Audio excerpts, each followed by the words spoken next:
6229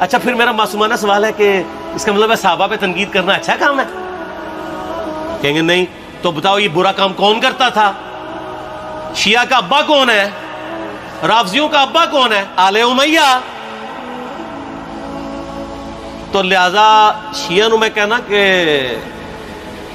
تسی شیخین کے اوپر بکواس اور تبرہ کرنے کی بجائے نا اب لوگوں کو حقائق بتائیں کہ ٹوٹی کمند کہاں. یہ سب مجرمین آل امیہ ہے، اور یہ آل امیہ اور بنو ہاشم کی لڑائیاں نبی اسلام کی بعثت سے پہلے چل رہی تھی، صدیوں سے چل رہی تھی. وہ تو پھر اللہ نے بنو ہاشم کو نبوت کے لیے چنا تو ان کو یہ پھر جیلسی ہضم نہیں ہوئی، وہ چیز آگے چلتی تھی. خیر چھوڑ دیں، ایک تلخ ٹاپک ہے. صلاۃ بر محمد و آل محمد. اللہم صلی علی محمد و علی آل محمد. ٹھیک ہو؟